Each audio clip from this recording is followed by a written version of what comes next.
So I just thought I'd bring to your attention what I do look for in a reversal when something is overextended. This gold is crazy, and as I said in the previous video, it's supposed to be a safe haven. People are supposed to buy gold and the price go up when the market's in turmoil. The FTSE, everything's just crashing, which will be interesting. There's got to be a recession on the way, I should think. Nice cheap houses, hopefully.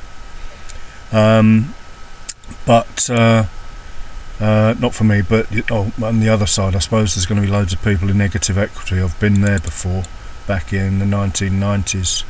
But we've got descending trend line, but that's not really the focus of this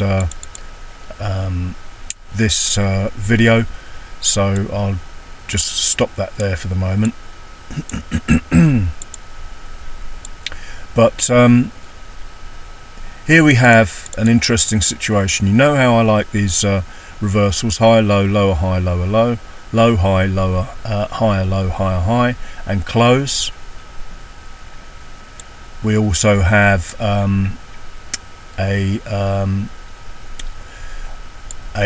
divergence situation in progress. This is a 5-minute chart, by the way. So before you could consider entering on the 5-minute, you have to make sure the 15-minute is correct. So there is a bit of a lesson in whilst it may look fantastic, it may not do what you expect it to. So but I will show you what I look at, or what I, the whole fractal nature of the market. This is the 1 minute now, and notice, look, our 5-minute high is actually a valid area of resistance because the low has been broken here, and what have we done? We've trended. You could draw a trend on here using the line chart that I mentioned in one of the previous videos. Low, high, higher, low, higher, high. Old resistance becomes new support, and this is very, very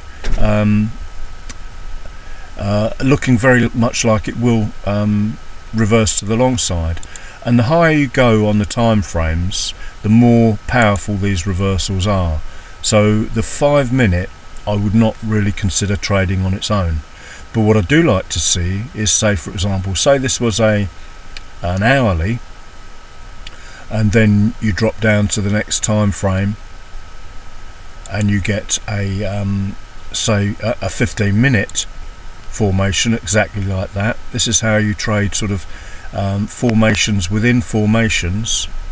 So we're pretending this is the hourly, we're going down 4 divisors of 4. So now we have got 4 15-minute periods in an hour. Say this is 5 periods, 5 1 minutes in a 5-minute candle, but we have got a situation where it has done the confirmation to the long side, and this would be then a strong consideration if it was an hourly and 15-minute chart for the entry, because if you look here, you've got the high, low, lower, high, lower, low, and then we've got the low, high, higher, low, higher, high, which is the confirmation to the long side. And then if you're following my logic, you could then drop down to the next lowest time frame. We can't do this here, but we could go down to the 5-minute time frame and pretend that that is a 5-minute chart, and do the same thing. Wait for that high, low, lower, high, lower, low to be broken by a, oops, that's the wrong candle there, it's this one. Wait for that to close above, and then you could go to the 1 minute and do exactly the same thing. So and then that would be all your ducks in a row, if you like, and this is highly likely to go long. It hasn't quite closed above that 5-minute candle there, 1 minute candle. Hang on, my dog's barking again.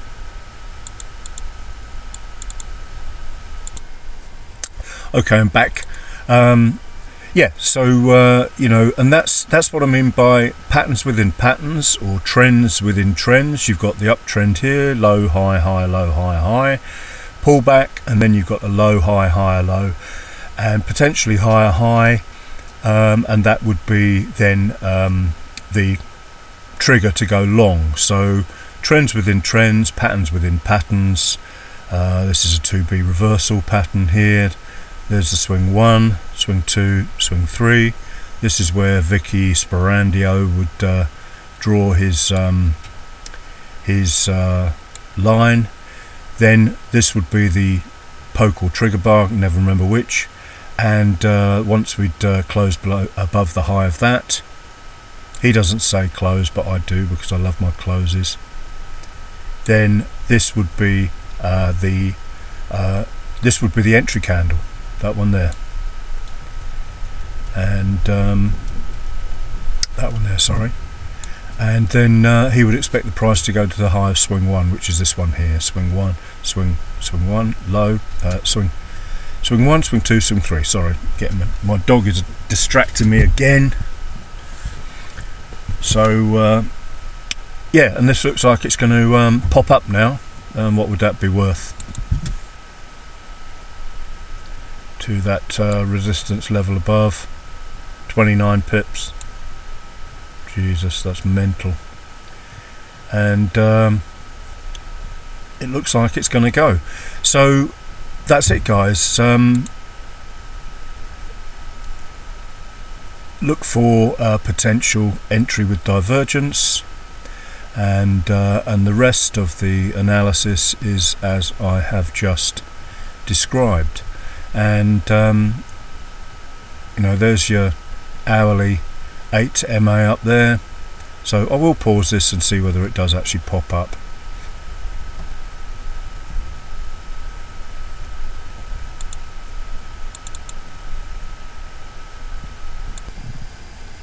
So here we are again, and it did pop up. What can I say? It's done everything that I described it should do. It closed above the line there, the high of that last high, low, lower high, lower low. Did the pullback. Remember when I say it breaks a level of resistance, you will always, almost always get a pullback, which was signified by this red on the RSI, and this would have been the break of, I would suggest, the break of the high of that, oops, wrong one. Just going on the break of the high of that trigger candle. So this would have been, you've had the pullback, you've changed colour, and that would have been your entry candle there, or waited one more and gone for that. But you know, guys, that is as near a live example as I can give you. The reason I suggested you need higher time frames, I hope is obvious. The higher the time frame, the more you can drill down on this, because basically you're waiting for the pullback again and entering on the continuation. So, you know, my analogy, if you like, of the 5 minute, 1 minute being the hourly, and the 15 minute, they're far stronger. And you know, we can go on the hourly, and we're looking at this big move, and this is why it's so easy to build a plan, if you like, for me anyway, is because this is the lowest low candle, high, low. This was the previous candle, high, low. All you have to do is wait for the break of the high of that candle, then you go low, high, higher, low, higher, high, and that then you wait for the pullback and you look for your entries just like I've described. And you can do this on every time frame. So when you're looking for a reversal, you look for the obvious signs possibly of the potential of a massive level of support, say for example a massive overextension of or a nearing of the 20-day average, or whatever you want to use. Some use a lower average to get nearer, because obviously if we use 4 days now, this week of volatility, it wouldn't look so overextended. It's just been mad. But we can draw the lines on the 30 minute, and you'll notice this stuff doesn't happen that often. These reversals don't happen that often. So let me have a look. I need to double check that is the lowest low, that red candle, and not the green one below those lines. Yeah, that is the lowest low. So high, low, lower, high, low, lower, high, lower, low. So we want a reversal and a break and close, low, high, higher, low, higher, high, and we just keep singing that until the high of 30 minute is broken, and then you wait for your pullback and you wait for your continuation. I know I implore you to study these sort of reversals. Now look, here's the 15 minute. This is why I like my levels so much, my precise levels, and I've got this indicator made. Low, high, higher, low, higher, high. So that is the last bit of this downtrend, and you'll notice you can't sing that song anywhere here. It hasn't broken. Low, high, higher, low, higher, high. Didn't break up. High, low, sorry, I got that wrong. High, low, lower, high, lower, low. Didn't break up. And it goes on and on and on. Oh, stop messing around, charts, please. High, low, lower, high, lower, low. So we would needed to break that to consider even consideration of a trade. And then finally, it's done it. Divergence is in place, even on the histo on the 30, which is nice. On the 15 rather. So actually, I should have traded that myself instead of blabbering on to you guys. But I'm quite happy with my pip count at the moment, but that would have been a nice extra 20, I think I said, what did I say, 25, 29 pips, something like that. Because it's moved so far, it just looks insane, the numbers here. Anyway, I'll have a look at that in a minute. So yeah, now we've got a situation where the 15 minute is reversing. High, low, lower, high, lower, low, low, high, higher, low, and you just keep doing it until the high of the 15 is closed above, which we've got to wait 9 minutes for. There's no need to get impatient until you've really sort of nailed down this trading stuff, and then perhaps you can start bending a few rules.